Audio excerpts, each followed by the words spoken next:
Hello, good morning students. In the previous classes we were discussing about the functions of financial management. Under that we have already discussed 5 functions, that is planning the financial needs. The financial executive has to determine the financial needs of the concern in order to meet the fixed assets and working capital requirements. After planning the financial needs, they have to think about the acquisition of funds, from where we have to acquire the funds. In order to acquire the funds, we have long-term sources and short-term sources. Under long-term sources, shares, debentures, long-term loans from financial institutions, loans, cash credit, overdraft, discounting of bills of exchange, trade credit, factoring and leasing. So all this we have in order to raise the finance. So the financial executive has to take the right decision from which source we have to raise the finance. Next we have investment of funds. So investment of funds, it's nothing but you can say this point as investment decision. It shows how the funds can be invested in the assets in order to give the maximum return for the company.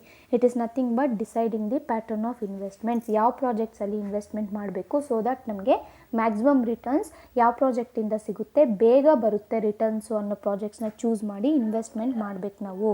So this you call it as investment of funds or investment decisions. In order to take a proper decision regarding investments, we have methods of capital budgeting. So capital budgeting ಅನ್ನೋ ಕಾನ್ಸೆಪ್ಟಲ್ಲಿ methods ಇರುತ್ತೆ. That is PBP, payback period, NPV, net present value, ARR, accounting rate of return or average rate of return, IRR, internal rate of return, and PI, profitability index. So these are the methods in order to evaluate the investments. In which field we have to invest, in which project we have to invest ಅನ್ನೋದು ಈ ಮೆಥಡ್ಸ್ನ use ಮಾಡಿ practical ಆಗಿ workout ಮಾಡಿ decide ಮಾಡುವಂಥದ್ದು. Understood? This is what investment of funds. Next we have dividend decision.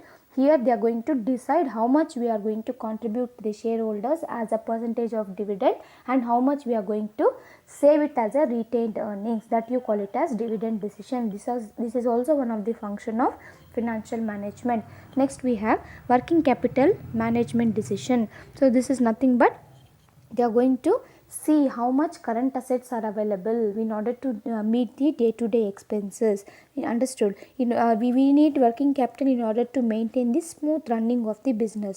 No business can survive without adequate working capital. So working capital is required.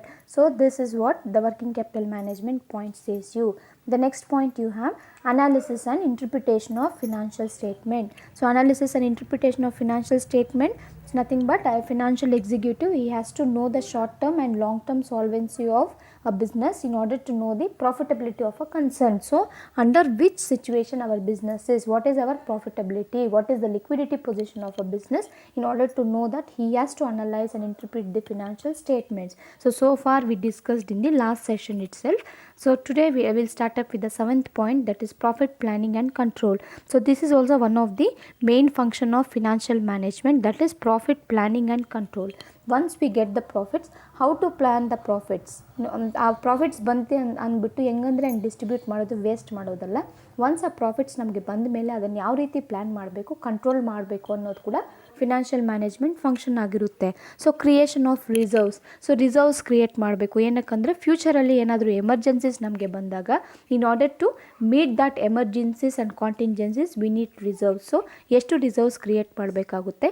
ಮತ್ತು assets ಏನಾದರೂ ಬೇರೆ ಟೇರ್ ಆಗಿಬಿಟ್ಟಿದ್ರೆ, ಅಸೆಟ್ಸು ವೇಸ್ಟ್ ಅಸೆಟ್ಸ್ ಆಗಿದ್ದರೆ, suppose ಅದು maximum yield ಕೊಡ್ತಾ ಇಲ್ಲ assets machineries ಅಂತಂದರೆ, we have to replace those assets. Understood?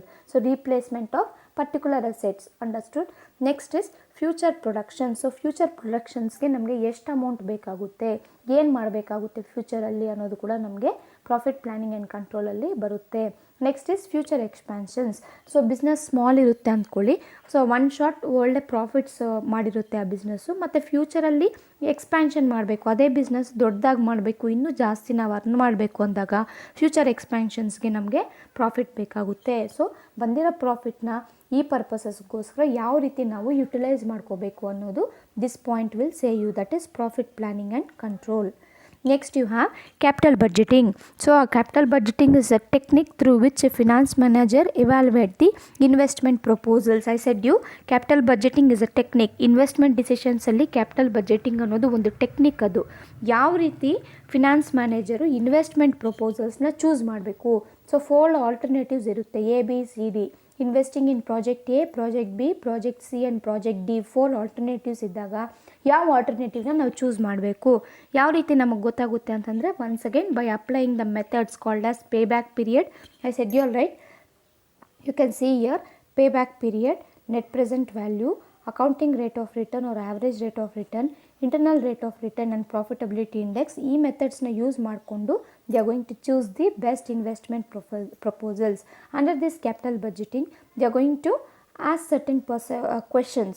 So ಯಾವ್ಯಾವ ಕ್ವೆಶನ್ಸು ಏನೇನು ಮೇಲೆ ಕಾನ್ಸಂಟ್ರೇಟ್ ಮಾಡ್ತಾರೆ ಅಂದರೆ, in how many years the original investments can be recovered. So original investments ಮಾಡಿದ್ದಾರೆ, ಎಷ್ಟು ವರ್ಷದಲ್ಲಿ ನಮಗೆ ಒರಿಜಿನಲ್ ಇನ್ವೆಸ್ಟ್ಮೆಂಟ್ಸು ವಾಪಸ್ ಬರುತ್ತೆ ಅನ್ನೋದು ಡಿಟರ್ಮೈನ್ ಮಾಡ್ತಾರೆ. What percentage of returns a business should run. So what percentage of returns a business should run ಅಂತಂದರೆ, ನಮಗೆ ಎಷ್ಟು ಪರ್ಸೆಂಟೇಜ್ ಆಫ್ ರಿಟರ್ನ್ಸ್ ಬೇಕಾಗುತ್ತೆ. ಇನ್ವೆಸ್ಟ್ಮೆಂಟ್ ಮಾಡಿದ ತಕ್ಷಣ ಒಂದು ಪರ್ಸೆಂಟೇಜ್ ಆಫ್ ರಿಟರ್ನ್ಸ್ನ ನಾವು ಆಬ್ವಿಯಸ್ ಆಗಿ ಎಕ್ಸ್ಪೆಕ್ಟ್ ಮಾಡ್ತೀವಿ. So what percentage of return is that and what are the issues handled by him. So ಏನಾದರೂ ಇಶ್ಯೂಸ್ ಇದೆಯಾ, ಪರ್ಟಿಕ್ಯುಲರ್ ಪ್ರಾಜೆಕ್ಟ್ಸಲ್ಲಿ ಇನ್ವೆಸ್ಟ್ಮೆಂಟ್ ಮಾಡಬೇಕು ಅಂತಂದರೆ ಏನಾದರೂ ಇಶ್ಯೂಸ್ ಅನ್ನೋದಿದೆಯಾ, ಏನಾದರೂ ಪ್ರಾಬ್ಲಮ್ಸ್ ಬರುತ್ತಾ ಅನ್ನೋದು ನೋಡಬೇಕಾಗುತ್ತೆ. ಮತ್ತು PBP, that is payback period, as I showed you in the previous slide, ARR, IRR, NPV are some of the modern techniques very popular in the capital budgeting. ಈ ಮೆಥಡ್ಸ್ನ use ಮಾಡಿಕೊಂಡು ನಾವು 4th chapter ಅಲ್ಲಷ್ಟೇ ಈ 4 ಮೆಥಡ್ಸಲ್ಲಿ ಪ್ರಾಬ್ಲಮ್ಸ್ನ solve ಮಾಡ್ತೀವಿ. So ಇದೇ ಮೆಥಡ್ಸ್ನ use ಮಾಡಿ ಅಲ್ಲಿ ನಾವು effective ಆಗಿ ಡಿಸೈಡ್ ಮಾಡ್ತೀವಿ ಯಾವ ಪ್ರಾಜೆಕ್ಟ್ನ ಚೂಸ್ ಮಾಡಬೇಕು ಅಂತ. So this is what the points is you capital budgeting. So it is a technique through which a finance manager evaluate the investment proposals. Next point you have to maintain the liquidity and wealth maximization. Why we need liquidity in the sense, in order to meet some what to say, in order to meet some requirements. So liquidity ಅಂದಿದ ತಕ್ಷಣ ನಮ್ಮ ಹತ್ರ current assets ಇರುತ್ತೆ ಅಂದ್ಕೊಳ್ಳಿ, ಏನೋ ಒಂದು requirement ಬೇಕು, cash ಬೇಕಾಗುತ್ತೆ. At the time we can easily liquidate that asset and make it a cash and use it in the businesses. So to maintain the liquidity throughout the year we need liquidity. ಯಾವಾಗಂದರೆ ಆವಾಗ funds requirements ಬೇಕಾಗ್ತಾ ಇರುತ್ತೆ ಒಂದೊಂದು ಸತಿ. ಆವಾಗ ನಮಗೆ liquidity position ಕೊಡೋ assets ನಮ್ಮ ಹತ್ರ ಇರಬೇಕು, ಕಂಟಿನ್ಯೂಯಸ್ ಕ್ಯಾಶ್ ಫ್ಲೋಸ್ ನಮಗೆ ಇರಬೇಕಾಗುತ್ತೆ. ಸೊ ಇದು ಇರುತ್ತಾ ಇಲ್ವಾ ಅಂತ ಡಿಸೈಡ್ ಮಾಡೋದು ಕೂಡ ಫಿನಾನ್ಸ್ ಮ್ಯಾನೇಜರ್. ಅದಕ್ಕೆ ಎಫೆಕ್ಟಿವ್ ಆಗಿ ಅವನು ಪ್ಲ್ಯಾನ್ ಮಾಡಿ ಅದನ್ನು ಎಕ್ಸಿಕ್ಯೂಟ್ ಮಾಡ್ತಾನೆ. ಮತ್ತು wealth maximisation you know, it is maximising the value of the assets of the company. You call it as wealth maximisation. So throughout the year ನಮಗೆ cash availability ಇದೆಯಾ, ಏನಾದರೂ emergencies ಅಥವಾ ಏನಾದರೂ funds requirements ಬಂದಾಗ ಇದೆಯಾ, ಮತ್ತು assets maximise ಮಾಡೋದು ಕೂಡ one of the function of financial executive, that is financial management. So these are the functions of financial management. You can note down, very important as well. The next concept you will be having a finance manager. We are going to discuss about the finance manager. Who is the finance manager? A finance manager is a person who is going to head the department of the finance. That's it. He is the person who is going to head the finance department. So finance department ke head ಆಗಿ ಯಾರು work ಮಾಡ್ತಾರೋ ಅವರು finance manager ಅಂತ ಕರಿತೀವಿ. If he forms an important activities in connection with each of the general functions of the management. So management, financial management ಅಲ್ಲಿ general functions ಏನೇನಿರುತ್ತೋ ಅದಕ್ಕೆ important ಆ್ಯಕ್ಟಿವಿಟೀಸ್ನ form ಮಾಡೋದು ಬಂದುಬಿಟ್ಟು finance ಮ್ಯಾನೇಜರೇ. he forms an important activities in connection with the each of the general functions of the management. Understood? So that is finance manager. He is a person who heads the department of a finance. Understood? So what is the role of a finance manager? Finance manager is going to take the role of funds requirement decision. See, ಕೆಲವೊಂದು point similar ಆಗಿ repeat ಆಗ್ತಾ ಇರುತ್ತೆ. So this finance decision, investment decision, dividend decisions, ಈ points ಮಾತ್ರ 100% ಎಲ್ಲದರಲ್ಲೂ ಬರುತ್ತೆ. Understood? ಫಂಕ್ಷನ್ಸಲ್ಲಿ already ನಾವು ಓದಿದ್ದೀವಿ, decisions of FLM ಅಲ್ಲಿ ಓದಿದ್ದೀವಿ, ಮತ್ತು ರೋಲ್ ಆಫ್ ಫಿನಾನ್ಸ್ ಮ್ಯಾನೇಜರಲ್ಲಿ ಕೂಡ ಇದೇ ಪಾಯಿಂಟ್ಸ್ ಬರುತ್ತೆ. ಎಷ್ಟು ಫಂಡ್ಸ್ ಬೇಕು ಅಂತ ಡಿಸೈಡ್ ಮಾಡೋದು ಫಿನಾನ್ಷಿಯಲ್ ಮ್ಯಾನೇಜರೇ. ಫೈನಾನ್ಸಿಂಗ್ ಡಿಸಿಷನ್, ಯಾವ type of capital structure, we have 4 types. So we have 4 available chances now, that is equities, debentures, preference, long term loans ಅಂತ ಇರುತ್ತೆ ನಮಗೆ. ಸೊ ಯಾವುದನ್ನು ಚೂಸ್ ಮಾಡಬೇಕು? So I said you capital structure ಅಂದರೆ ಏನು, the right mix of available funds ಅಂತ ನಾನು ಹೇಳಿದ್ದೀನಿ ನಿಮಗೆ. ಸೊ ಯಾವ ಸೋರ್ಸಸ್ಸಿಂದ ನಾವು ಫಿನಾನ್ಸ್ನ ಚೂಸ್ ಮಾಡಿದ್ರೆ ಬೆನಿಫಿಟ್ ಆಗುತ್ತೆ ಅನ್ನೋದು ಡಿಸೈಡ್ ಮಾಡೋದೇ financing decision. Understood?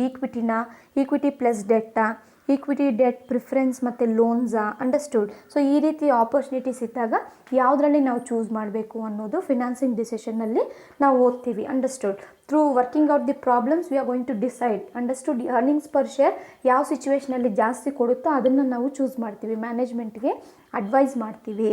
Next investment decision, deciding the pattern of investment in which project we are going to invest ಅಂತ. ನೆಕ್ಸ್ಟ್ ಇಸ್ ಡಿವಿಡೆಂಡ್ ಡಿಸಿಷನ್, ಎಷ್ಟು ಡಿಸ್ಟ್ರಿಬ್ಯೂಟ್ ಮಾಡಬೇಕು ಡಿವಿಡೆಂಡ್ಸ್ ಆಗಿ ಮತ್ತು ರಿಟೈನ್ ಅರ್ನಿಂಗ್ಸ್ ಆಗಿ ಎಷ್ಟು ಮೇಂಟೈನ್ ಮಾಡಬೇಕು ಅನ್ನೋದೇ dividend decision. What is the other roll of a finance manager in the sense to ensure supply of funds to all the parts of the organisation. So supply of funds to the all the parts of organisation. So finance manager ಅಂದಿದ ತಕ್ಷಣ ಬರೀ finance ಡಿಪಾರ್ಟ್ಮೆಂಟ್ನೇ ನೋಡ್ಕೊತಾನೆ ಅಂತಲ್ಲ, ಎಲ್ಲ ಡಿಪಾರ್ಟ್ಮೆಂಟ್ಸ್ಗೂ cash ಬೇಕಾಗುತ್ತೆ, funds ಬೇಕಾಗುತ್ತೆ, ಅಂಡರ್ಸ್ಟುಡ್. ಪ್ರೊಡಕ್ಷನ್ ಡಿಪಾರ್ಟ್ಮೆಂಟ್ಗೆ ಬೇಕು, ಮಾರ್ಕೆಟಿಂಗ್ ಡಿಪಾರ್ಟ್ಮೆಂಟ್ಗೆ ಬೇಕು, ರಿಸರ್ಚ್ ಆ್ಯಂಡ್ ಡೆವಲಪ್ಮೆಂಟ್ ಡಿಪಾರ್ಟ್ಮೆಂಟ್ಗೆ ಫಂಡ್ಸ್ ಬೇಕಾಗುತ್ತೆ. ಆವಾಗ he will ensure and he is going to supply the funds for all the parts of the organisation. Next he is going to evaluate the financial performance.